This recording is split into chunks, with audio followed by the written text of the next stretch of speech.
rasa was-was ataupun rasa takut untuk terinfeksi atau terkena berbagai macam bentuk penyakit. Mudah-mudahan yang hadir di sini semuanya sehat walafiat, ya, semuanya segar jasmani rohani, ya. Dan insya Allah mudah-mudahan juga di pandemi ini menjadi bahagian catatan amal baik kita di mata Allah Subhanahu wa Ta'ala, yang mudah-mudahan ini bisa memasukkan kita ke dalam syurga Allah Subhanahu wa Ta'ala.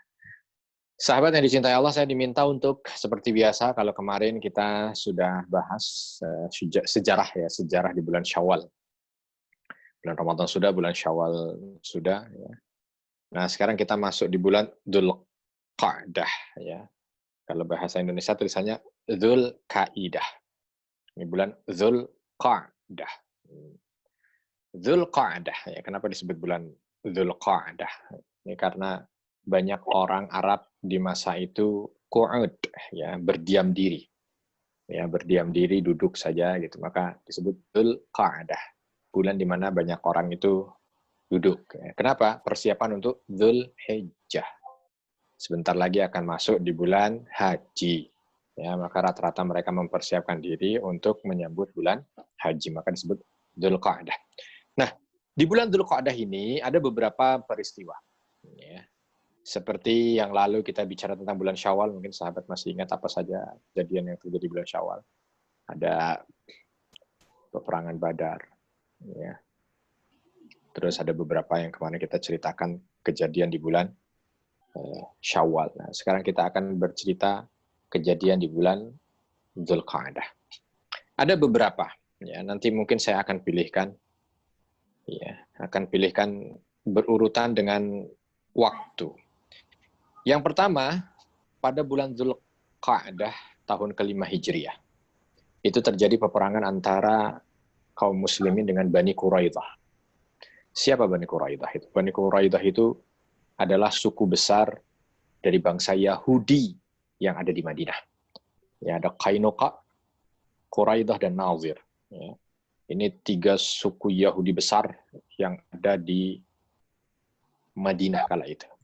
Nah, singkat cerita, ya, mereka ini ketika Islam datang atau ketika Nabi Muhammad SAW hijrah, mereka sudah punya komunitas besar di Madinah. Jadi kalau ditanya, ya, duluan mana datang ke Madinah itu? Orang Yahudi atau Nabi Muhammad?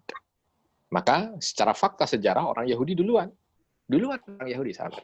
Orang Yahudi itu datang mungkin sekitar 200 atau 300 tahun sebelum Nabi SAW hadir di Madinah. Panjang perjalanan, betul. Karena mereka, dalam kitab mereka, menyebutkan tentang ciri-ciri Nabi akhir zaman.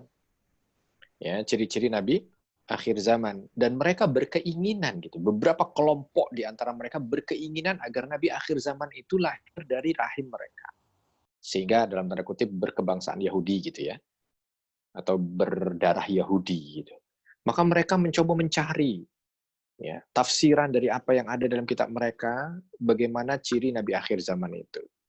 Ya. Lalu membawalah mereka itu ke arah selatan karena ciri yang disebutkan di dalam kitab mereka bahwa Nabi akhir zaman itu akan lahir, ya, di tempat yang sudah disebutkan A, B, C, D, E. Begitu dilihat tempatnya mengarah pada Jazirah Arab.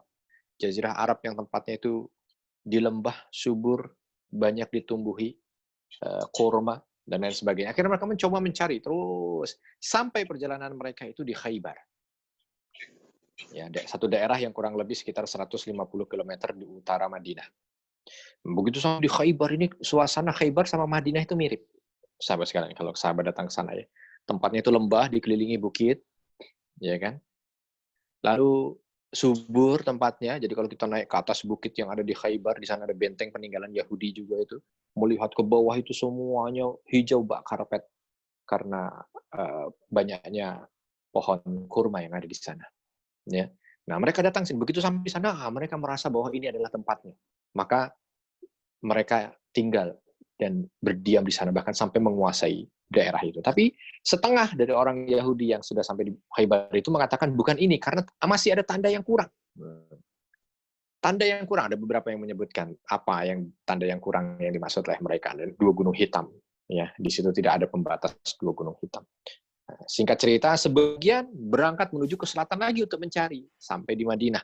Begitu di Madinah mereka melihat ini yang lebih pas, ini yang lebih tempat. Jadi di Jazirah Arab ada dua tempat di mana dulu Yahudi pernah tinggal, yaitu di Khaybar satu, dan yang kedua di Madinah. Ya. Nah, ketika datang ke sana mereka beranak pinak besar, memiliki bani tersendiri, ya, suku yang punya peran.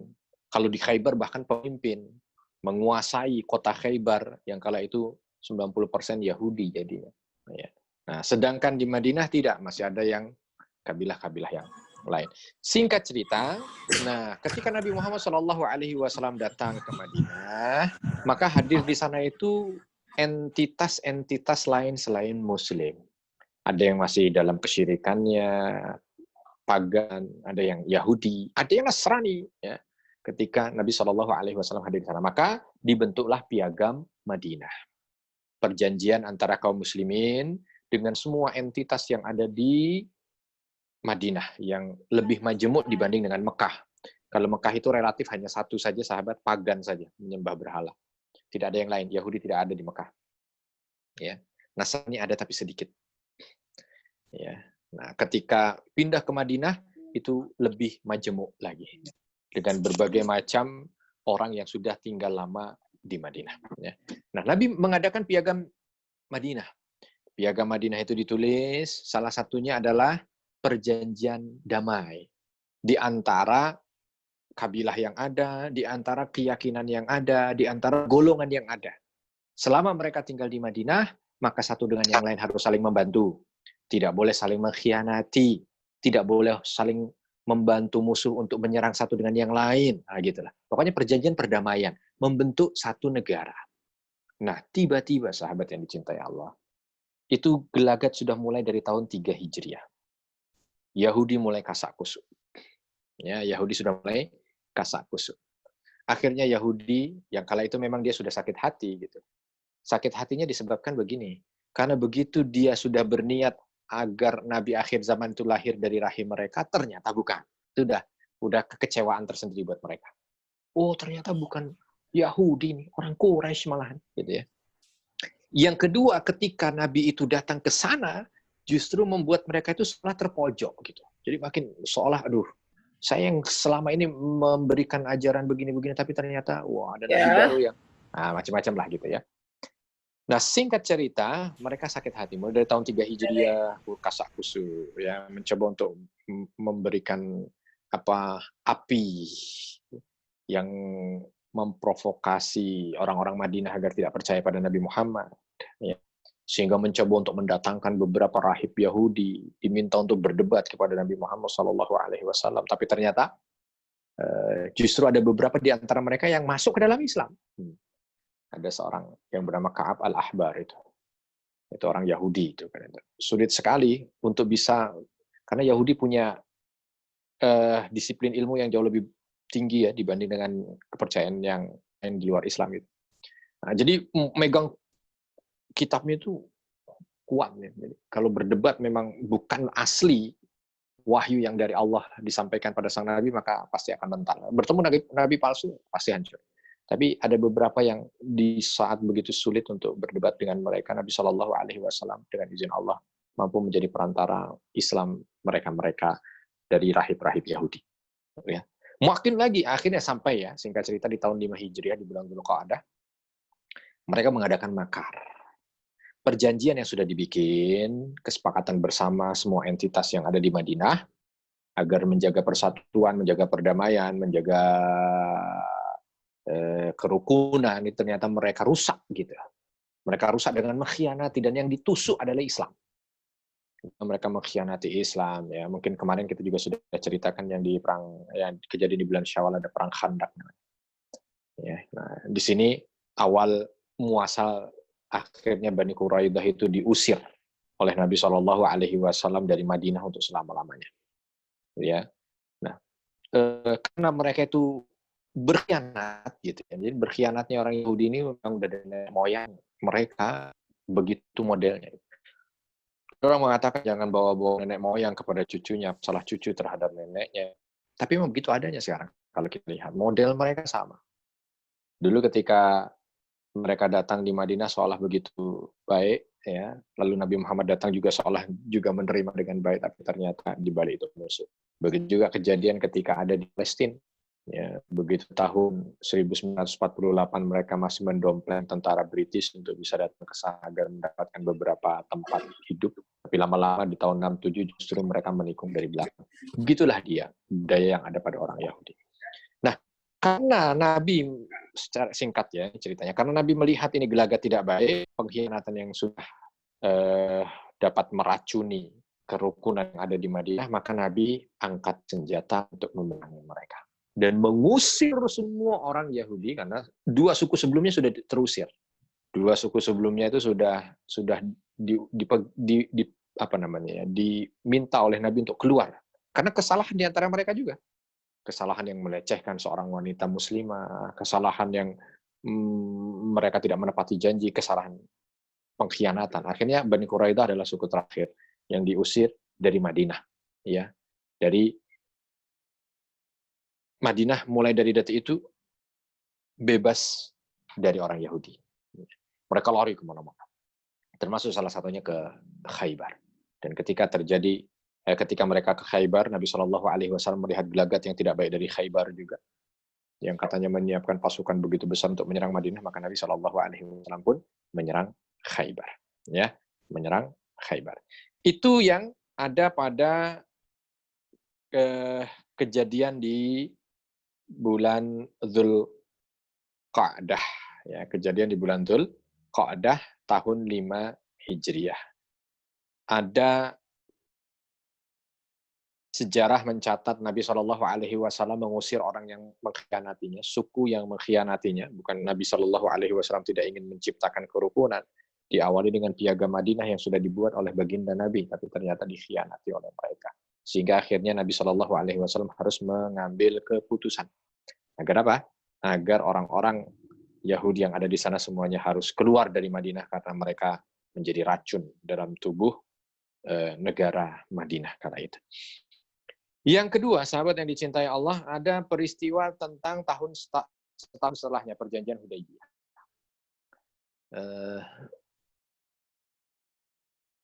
Saya lupa apakah sudah menceritakan juga tentang Fathu Mekah ya, kepada sahabat sekalian. Tapi singkat cerita ini kaitannya dengan perjanjian Hudaybiyah dulu. Ini terjadi pada tahun 6 Hijriah, ya, di bulan Dzulqa'dah juga. Kala itu Nabi Shallallahu Alaihi Wasallam, berarti sudah tidak ada Yahudi lagi kan? Di Madinah sudah aman tuh, sudah terbebas dari Yahudi. Di tahun ke-6 Hijriah itu, ya, antara bulan Ramadan dan Syawal, Nabi Shallallahu Alaihi Wasallam menyampaikan kepada para sahabatnya berkeinginan untuk umroh. Gitu. Bagaimana kalau kita umroh? Bagaimana kalau kita umroh? Gitu. Ya. Nah, ketika kalimat ini disampaikan oleh baginda Nabi, karena memang sudah 6 tahun ya, mereka berpisah dengan tanah kelahiran. Ya, bisa dibayangkan 6 tahun nggak pulang kampung itu kan bukan perkara yang kecil. Ya. Itu dari kelas 1 sampai kelas 6 SD. Dari kelas 1 SMP sampai kelas 6 sampai kelas 3 SMA itu ya pastilah semua dia punya rasa kangen dengan kampungnya. Maka kala itu Nabi menyampaikan pada sahabatnya yang dari Mekah, mau kalian umroh, mau kalian umroh. Wah, semua menyambut dengan baik. Mau, wahai Nabi, mau.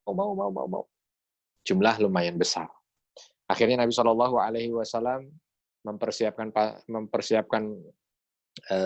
kafilah untuk bisa berangkat menuju ke Mekah melaksanakan umroh. Ya, memang pada kala itu Mekah merupakan kota terbuka yang boleh didatangi oleh siapapun. Ya, dan harusnya merupakan hukum yang sudah terjadi di antara mereka ketika mereka datang bukan untuk berperang, mereka datang untuk melaksanakan ibadah di Ka'bah, itu maka harus disambut dengan baik tanpa ada alasan. Ya, bahkan di beberapa bulan haram, apalagi yang terjadi pada bulan haram, di bulan-bulan haram itu betul-betul dimuliakan siapapun datang ke Mekah, walaupun itu musuh, gitu. Ya, kalau di bulan haram itu musuh itu datang ke rumah saja harus dijamu. Itu orang Arab begitu dulu. Ya, jadi tidak ada permusuhan di bulan haram, di bulan mulia. Tidak ada orang perang angkat senjata di bulan yang mulia itu. Maka Nabi pilih bulan ini agar semua berjalan dengan damai dan baik. Singkat cerita berangkat. Kan tidak ada masalah, karena memang semuanya tidak ada yang melarang untuk datang ke sana. Sampai di Hudaybiyah. Ya, sampai di daerah Hudaybiyah. Di daerah Hudaybiyah tidak jauh lagi dari Mekah, sahabat. Ya, kurang lebih mungkin sekitar 30 kilo. Dekat sekali. Bayangkan perjalanan 100 kilo, tinggal tersisa 30 kilo. Ya, tersisa 30 kilo itu bukan jauh gitu kan. Jadi udah rasanya udah pengen sampai. Gitu. Tapi tiba-tiba begitu lagi mendirikan tenda di situ, datang utusan Quraisy yang membawa surat langsung mengatakan bahwa kelompok Muhammad tidak boleh masuk ke dalam Mekah. Wah, kan rame kan? Apa sebab? Apa alasan? Apa? Padahal di sana juga ada sahabat-sahabat yang senior, yang kala itu juga masih muda sehingga seolah masih bergejolak gitu ya. Salah satunya adalah Umar bin Khattab. Tidak terima dengan itu semua gitu. Kalau memang ini tumpas saja mereka kalau apa. Tetapi kala itu Nabi Shallallahu Alaihi Wasallam tetap mencoba untuk mengajak para sahabat menghormati bulan haram yang memang ada larangan untuk tidak mengangkat senjata di bulan itu. Ya, mencoba untuk diplomasi. Apa urusannya kok saya tidak boleh? Kenapa ada diskriminasi terhadap kelompok Muhammad? Singkat cerita terjadilah diplomasi. Tetapi diplomasi itu tertuang dalam sebuah perjanjian, dalam bentuk perjanjian.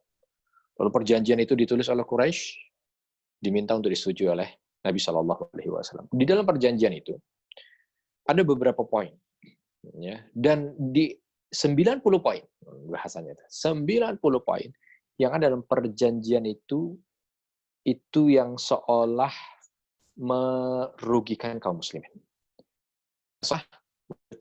Kaum muslimin. Ya. Yang kaum muslimin kala itu, aduh kenapa kok begini sih? Nah, perjanjian itu harusnya fair, mengcover dua pihak. Tapi ini tidak.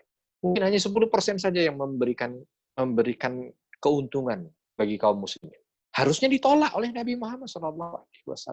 Dan harusnya Nabi SAW juga bisa untuk mendesak mereka membuka Mekah gitu. Walaupun sampai harus mungkin terjadi sedikit bentrok fisik. Ya. Tapi Nabi tidak mengambil jalan itu. Nabi memilih untuk menandatangani perjanjian Hudaybiyah. Karena walaupun hanya 10% kebaikan yang bisa diterima oleh kaum muslimin, tapi ini pintu dari kebaikan-kebaikan yang akan datang setelahnya. Kenapa? Karena yang 10% ini adalah kebebasan untuk berdakwah. Mereka dalam 10 tahun ke depan, ya berarti dari tahun 6 Hijriah itu 10 tahun ke depan, perjanjiannya itu 10 tahun. 10 tahun ke depan itu mereka gencatan senjata. Tidak ada peperangan di antara mereka, ya, dan mereka bebas untuk melakukan dakwah masing-masing terhadap kabilah yang ada di seputaran Mekah ataupun Madinah. Ya, yang Islam boleh mendakwahkan dakwah tauhid, yang Quraisy boleh memberikan dakwah pagannya, ya, selama 10 tahun ke depan, dan tidak ada perang di antara mereka. Nah, karena ada celah itu saja Nabi Shallallahu Alaihi Wasallam, walaupun mungkin yang lain semuanya dirugikan, tidak boleh datang, tetap umroh, harus pulang lagi. Terus nanti kalau begini perdagangan apa, banyak sisi yang dirugikan. Tapi satu sisi celah tadi ya. Nabi Shallallahu Alaihi Wasallam melihat kesempatan yang luar biasa. Kesempatan apa? Kesempatan diberikan waktu untuk berdakwah melalui perjanjian Hudaybiyah itu. Maka Nabi Shallallahu Alaihi Wasallam pegang itu. Nabi Shallallahu Alaihi Wasallam fokus yang itu, maka Nabi menandatangani. Walaupun kala itu banyak sekali sahabat yang setelah mempertanyakan kenapa diambil wahai Nabi. Apakah ini menunjukkan bahwa kita itu lemah sehingga kita harus mengalah pada mereka? Apakah? Tapi alhamdulillah dengan singkat cerita, semua pertanyaan sahabat itu dijawab dengan baik oleh Nabi Shallallahu Alaihi Wasallam sehingga pada akhirnya mereka semua ridha. Kenapa ini harus ditandatangani dan diterima? Ya, dan ternyata perjanjian Hudaybiyah ini menjadi tonggak baru dalam perkembangan dakwah Islam. Ya, karena memang mungkin secara keinginan pribadi, Nabi dan para sahabat tidak bisa menunaikan kerinduannya kepada kampung halaman dan tidak bisa menunaikan umroh yang akan dilaksanakan. Tetapi egoisme pribadi itu mampu untuk ditahan, dan ini merupakan pelajaran yang luar biasa untuk kita bersama.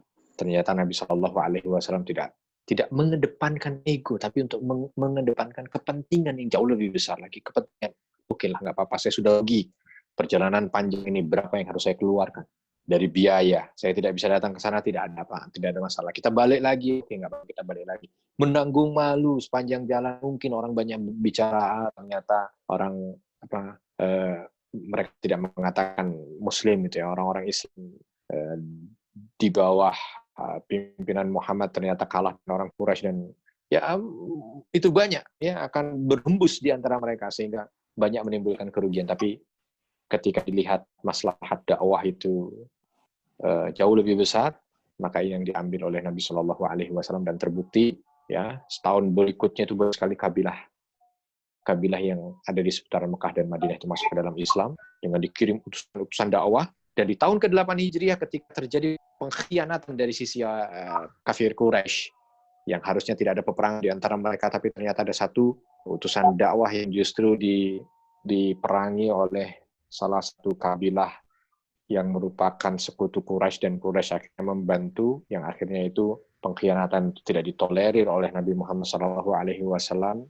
dan akhirnya Nabi SAW membawa segenap kaum muslimin yang ada di Madinah untuk datang ke Mekah untuk mengambil pertanggungjawaban dari pengkhianatan Quraisy, yang akhirnya membuahkan Fathu Mekah yang bisa membuka Mekah secara keseluruhan, sehingga justru kala itu Islam bisa masuk ke Mekah, bahkan menjadikan Mekah sebagai negara bertauhid. Ini diawali dari perjanjian Hudaybiyah yang terjadi di tahun ke-6 bulan ke-6 Hijriah, bulan Dzulqa'dah.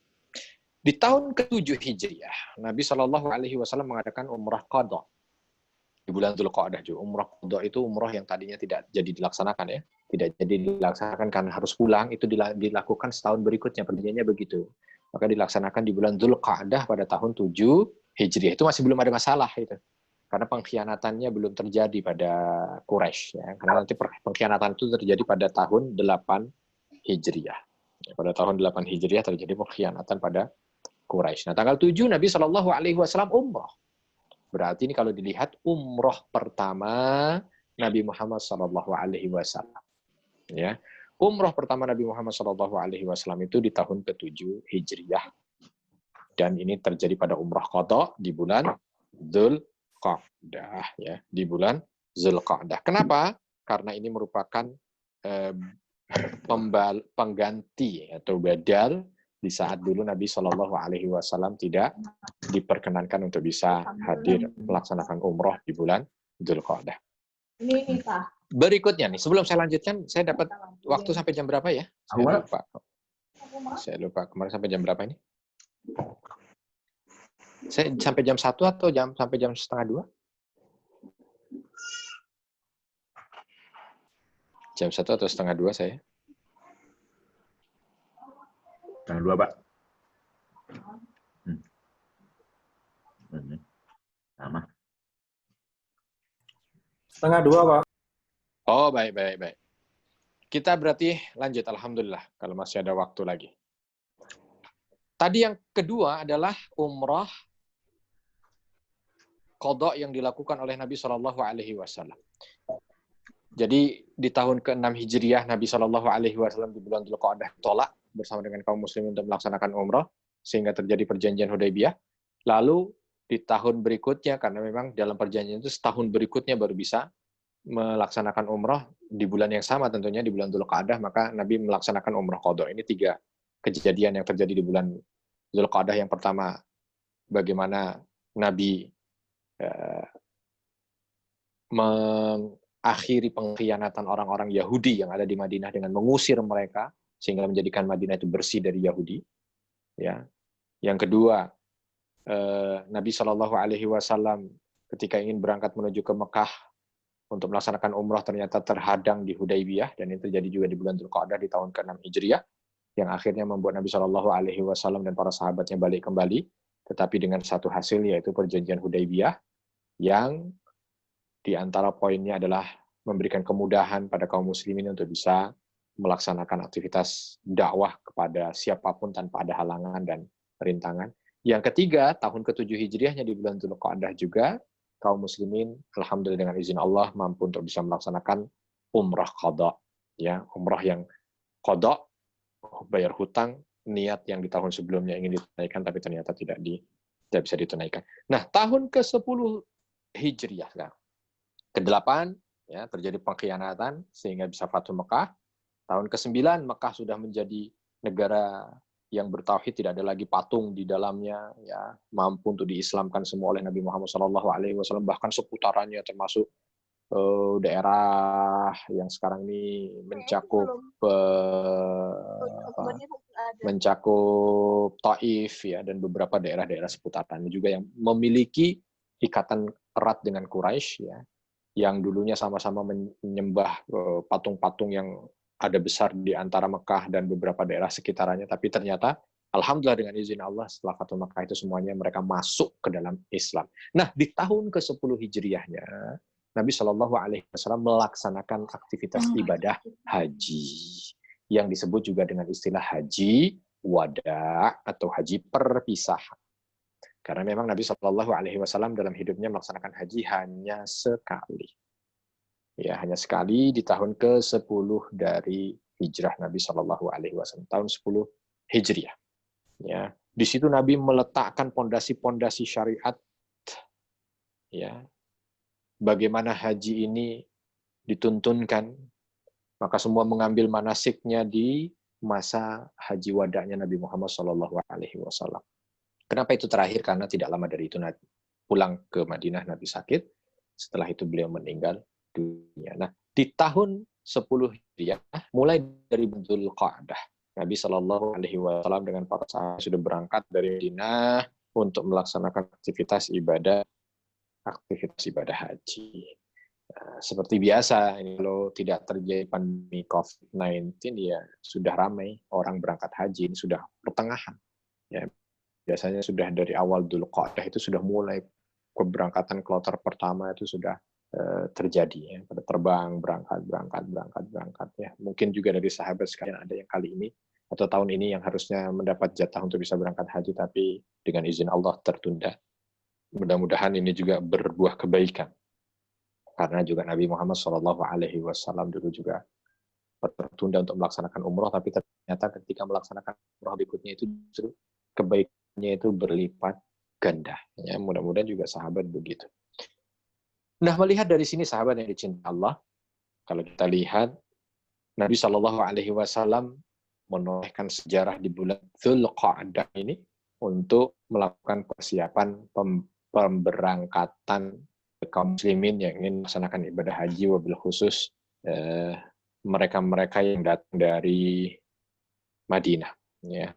Walaupun nanti yang berangkat haji pada tahun ke-10 Hijriah itu bukan hanya dari Madinah, semua. Dari Madinah, dari berapa. Maka Nabi menetapkan, kalau kamu yang datang dari Irak, ya dari daerah sana, maka mikot makannya di mana, mikotnya di mana, ini mikotnya di mana, yang datang dari Yaman, yang datang dari Madinah, yang datang dari daerah Mesir, ya mikotnya di mana. Semuanya ditentukan oleh Nabi Shallallahu Alaihi Wasallam dan segala bentuk aktivitas haji itu ditentukan di tahun ke-10 Hijriah. Maka wajar kalau rukun Islam itu yang terakhir juga haji. Karena memang dari urutan-urutan itu, semua urutan itu, haji datang terakhir kali. Bahkan di detik-detik Nabi Shallallahu Alaihi Wasallam ingin meninggal dunia. Ya. Karena tidak lama dari itu tadi saya sampaikan, pulang dari Mekah sampai di Madinah, Nabi Shallallahu Alaihi Wasallam sakit dan akhirnya meninggal dunia. Ya, itu yang terjadi. Nah, kalau kita ingin lebarkan sedikit kepada sahabat Nabi, itu ada beberapa yang tercatat dalam sejarah ya, bagaimana seorang sahabat yang mulia Abu Bakar As-Siddiq radhiyallahu anhu. Abu Bakar As-Siddiq radhiyallahu anhu itu pun wafat pada bulan Dzulqa'dah tahun 13 Hijriah. Ya. Tanggal 22 Dzulqa'dah tahun 13 Hijriah. Karena memang jaraknya antara Abu Bakar dan Nabi Shallallahu Alaihi Wasallam ini kurang lebih 3 tahun. 3 tahun setelah Nabi Shallallahu Alaihi Wasallam, Abu Bakar As-Siddiq radhiyallahu anhu juga wafat, dan wafatnya beliau diwafatkan di bulan oleh Allah Subhanahu wa taala di bulan Dzulqa'dah. Jadi ada beberapa sahabat meninggal di bulan Dzulqa'dah, salah satunya adalah sahabat yang mulia Abu Bakar As-Siddiq radhiyallahu anhu, sahabat yang pertama kali menyatakan keislamannya dari orang-orang yang dewasa kala itu, ya, yang senantiasa menyertai Nabi Shallallahu Alaihi Wasallam dalam setiap perjuangan beliau, baik di masa Mekah maupun di masa Madinah, ya, dengan berbagai macam kebaikan yang tidak bisa ditorehkan oleh tinta emas sekalipun, karena saking mulianya kebaikan yang diberikan oleh sahabat ini kepada kekasihnya Nabi Muhammad Shallallahu Alaihi Wasallam. Maka ada beberapa yang kadang-kadang di orang-orang yang tidak suka dengan Islam ini mencoba untuk merusaknya, ya, melalui tangan-tangan atau melalui cerita-cerita golongan-golongan ataupun sekte-sekte yang mencoba untuk menjelek-jelekkan sahabat-sahabat yang mulia. Salah satunya adalah Abu Bakar As-Siddiq radhiyallahu anhu yang diberikan fitnah dengan berbagai macam bentuk fitnah. Dan tentunya mudah-mudahan termasuk bahagian di bulan Dzulqa'dah ini kembali mengingat bahwa sahabat-sahabat Nabi adalah orang-orang mulia, sahabat-sahabat Nabi adalah orang-orang yang mendapatkan jaminan dari Allah Subhanahu wa taala untuk bisa masuk ke dalam surga, maka tidak layak bagi kita untuk menghinakan mereka, tidak layak bagi kita untuk menyebutkan kejelekan-kejelekan mereka, walaupun memang mereka manusia yang pasti memiliki kekurangan dan kelemahan, tetapi itu bukan untuk diumbar untuk dijadikan sebagai bahan hinaan di orang-orang mulia ini, ya. Jadi ini sebagai pengingat buat kita, karena ada satu sahabat yang mulia yang ini menjadi sasaran panah orang-orang yang tidak suka dengan Islam, sehingga memberikan fitnah yang luar biasa pada beliau, Abu Bakar As-Siddiq radhiyallahu anhu, padahal kemuliaan dan keutamaannya sudah tidak bisa terbilang lagi. Begitu banyak yang sudah disampaikan dan dilakukan oleh beliau selama hidup beliau berjuang demi Allah Subhanahu wa taala, di jalan Allah Subhanahu wa taala, demi tegaknya la ilaha illallah, ya. Dan beliau wafat di tahun 13 Hijriah di bulan Dzulhijjah. Mudah-mudahan bulan ini juga sebagai pengingat bagi kita untuk senantiasa mencintai sahabat Nabi Shallallahu Alaihi Wasallam dan menjaga kemuliaan mereka. Karena terus terang akhir-akhir ini juga begitu banyak segala macam bentuk serangan, sentilan, dan lain sebagainya yang mencoba untuk menjelek-jelekkan sahabat Nabi. Tujuannya satu, kalau sahabat Nabi Shallallahu Alaihi Wasallam dijelek-jelekkan, akhirnya seolah kepercayaan itu akan goyah terhadap mereka. Kalau kepercayaan goyah terhadap sahabat Nabi, maka nanti lama-kelamaan tujuannya akan menggoyahkan kepercayaan kepada Nabi Muhammad SAW.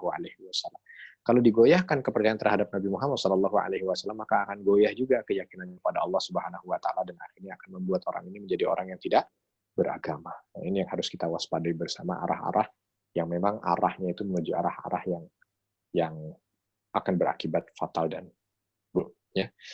Saya tidak akan sebutkan kebaikan dari sahabat yang mulia ini karena begitu banyak sekali sumber yang bisa kita dapatkan kebaikan manusia mulia dari sahabat Nabi Shallallahu Alaihi Wasallam, Abu Bakar As-Siddiq radhiyallahu anhu. Dan juga dalam kesempatan ini juga saya tidak menyampaikan apa tuduhan-tuduhan yang disampaikan kepada beliau, gitu ya.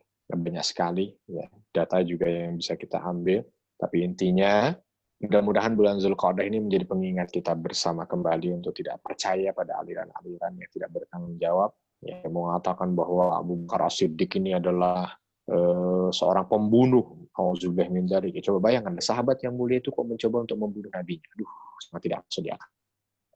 Sangat tidak masuk di akal. Ya, padahal beliau mempertaruhkan nyawa di detik-detik awal Islam ini hadir, di saat semua orang yang menghembuskan fitnah ini mungkin belum lahir, atau yang menghembuskan fitnah ini masih dapat terbelenggu dengan segala macam bentuk kesyirikan dan paganisme, gitu ya.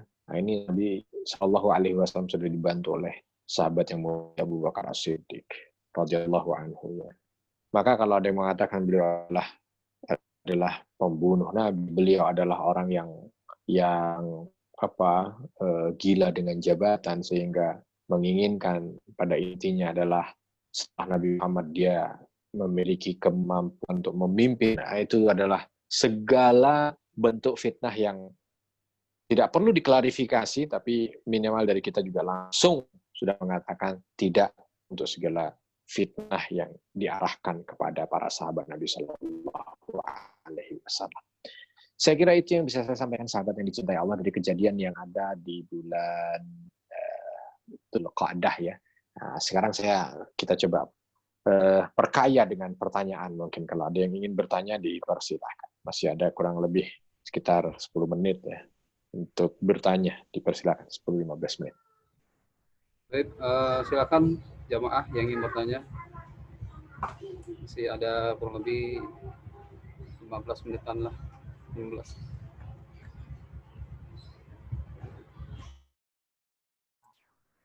Assalamualaikum, Ustadz Setiadi. Waalaikumsalam warahmatullahi wabarakatuh.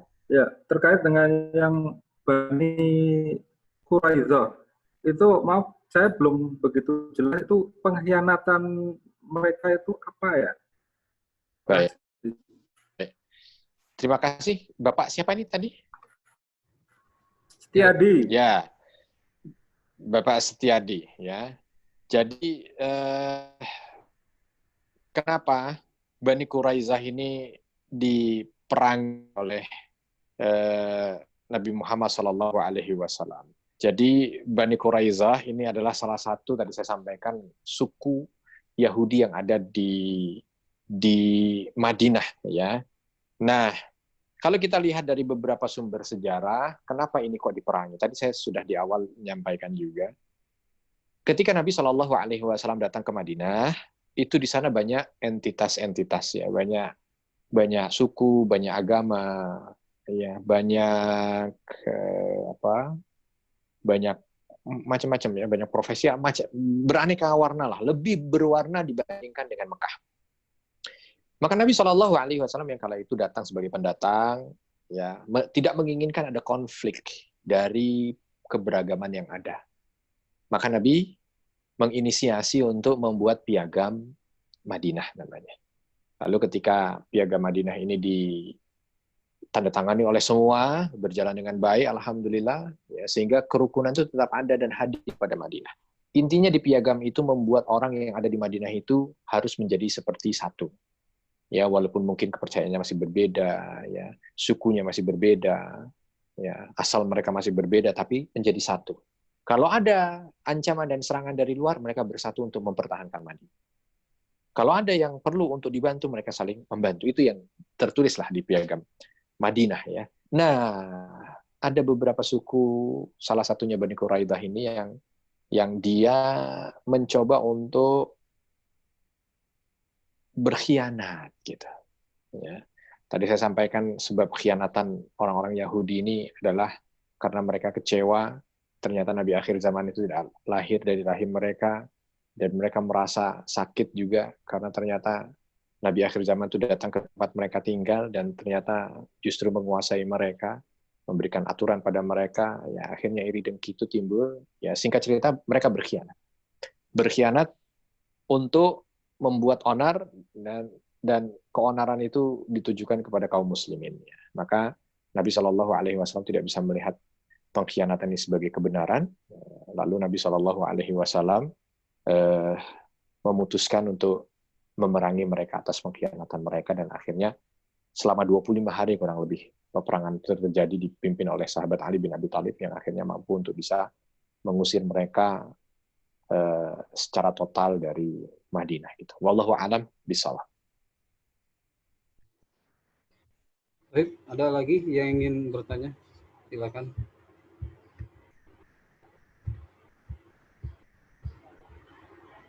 Ada lagi? Baik, cukup mungkin, Ustaz. Tidak ada lagi? Ya.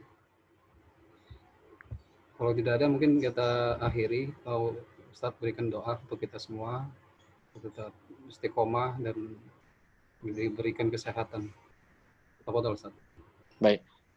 Baik, kalau tidak ada, saya sebagai penutup ya, sebelum doa, kesimpulan dari apa yang terjadi di bulan Dzulqa'dah ini, yang pertama, kita harus waspada. Apapun sejarah sudah membuktikan ternyata Yahudi itu selalu mencoba untuk memerangi kaum muslimin. Maka ketika Allah sampaikan walan tarda ankal yahudu walan nasara hatta tattabi'a millatahum, itu bukan isapan jempol. Orang-orang Yahudi tidak akan ridho kepada kita sampai kita mengikuti ajaran mereka, itu tidak isapan jempol. Tapi memang itu yang terjadi. Bahkan Nabi SAW pun pernah sudah merasakan betapa perihnya ya bermuamalah dengan Yahudi yang selalu berakibat dengan pengkhianatan, ya. Dan itu yang perlu untuk kita pahami. Yang kedua, bagaimana ketika terjadi perjanjian Hudaybiyah tadi, Nabi Shallallahu Alaihi Wasallam senantiasa mengedepankan maslahat. Terus satu perkara ketika ada maslahatnya, beliau tidak langsung membabi buta, beliau tidak langsung gelap mata, ya. Beliau tidak hanya sekedar mempertahankan gengsi, tapi mencoba untuk melihat kemaslahatan yang jauh lebih besar. Maka diambil itu, walaupun mungkin di sana sini masih ada kekurangan yang ada. Apalagi kemaslahatan adalah kemaslahatan dakwah. Maka harusnya kita juga berpijak pada pijakan yang sama ketika kemaslahatan dakwah itu menjadi kemaslahatan yang kita cita-citakan bersama, maka mudah-mudahan juga semuanya disandarkan pada kemaslahatan dakwah dalam kehidupan kita.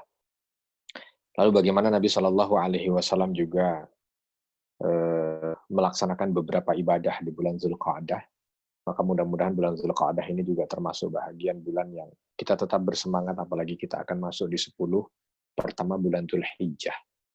Mudah-mudahan sisa dari bulan Zulqa'dah ini sebagai sarana latihan bagi kita untuk bisa mempersiapkan diri melakukan ibadah terbaik di bulan Dzulhijjah. Kita perlu tahu, tanggal 1 sampai tanggal 10 Dzulhijjah, siang harinya itu adalah siang terbaik untuk beribadah.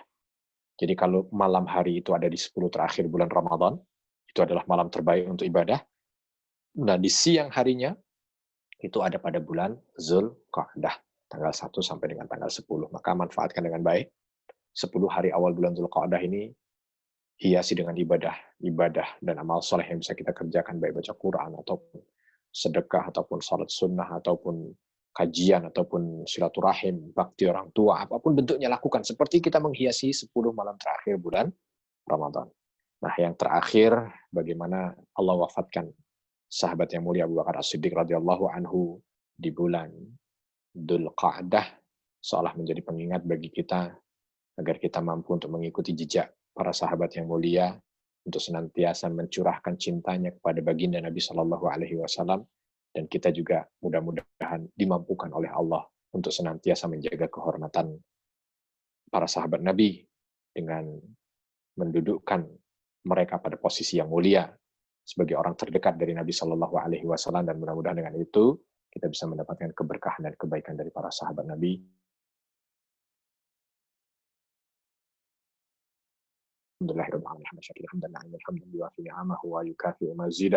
Rabbana lakal hamdu kama yanbaghi li jalali wajhikal karim wa 'azimi sultanik. Allahumma ighfir lil mu'minina wal mu'minat wal muslimina wal muslimat al ahya'i minhum wal amwat. Innaka sami'un qaribun mujibud da'awati ya qadiyal hajat. Rabbana zalamna anfusana wa illam taghfir lana wa tarhamna lanakunanna minal khasirin. Allahumma inna nas'aluka al-huda wat tuqa wal 'afafa wal ghina. Allahumma a'inna 'ala dzikrika wa syukrika wa husni ibadatik. Allahumma sallimna min kulli afatid dunya wa 'adzabil akhirah. Allahumma inna na'udzubika minal judami wal barasi wal jununi was sayyi'il asqam. Allahumma inna nas'aluka husnal khatimah. Rabbana ighfir lana wa liwalidina warhamhum kama rabbawna shighara. Rabbana atina fid dunya hasanah wa fil akhirati hasanah wa qina adzabannar. Wa sallallahu wasallam ala nabiyyina Muhammad walhamdulillahirabbil alamin. Subhanakallahumma wa bihamdika asyhadu an la ilaha illa anta astaghfiruka wa atubu ilaik. Wassalamu alaikum warahmatullahi wabarakatuh. Waalaikumsalam warahmatullahi wabarakatuh. Alhamdulillah, jazakallahu khairan katsir atas Ustaz Arifin Nugroho. Mudah-mudahan Alhamdulillah. Bisa ikut kajian Ustaz lagi, Ustaz ya. Insyaallah mudah-mudahan sudah bisa amin. Off air kita ya, bisa berjumpa kembali di masjid yang tercinta. Kita masih lockdown. Iya, masjid masih lockdown. Oke, mudah-mudahan dalam waktu dekat penyakitnya Allah angkat. Bisa dipakai masjidnya. Amin. Oke, kita akhiri dengan baca hamdalah, alhamdulillahirabbil alamin. Jazakallahu khairan katsir para jamaah sekalian yang telah bergabung di kajian zuhur hari ini. Dan insyaallah kita akhiri dengan baca salam, istighfar, astagfirullahaladzim, subhanakallahumma wa bihamdika asyhadu an la ilaha illa anta astaghfiruka wa atubu ilaik. Terima kasih Ustaz, terima kasih para jamaah. Assalamualaikum warahmatullahi wabarakatuh. Waalaikumsalam warahmatullahi wabarakatuh. Saya izin live. Ya, jazakallahu khair. Assalamualaikum.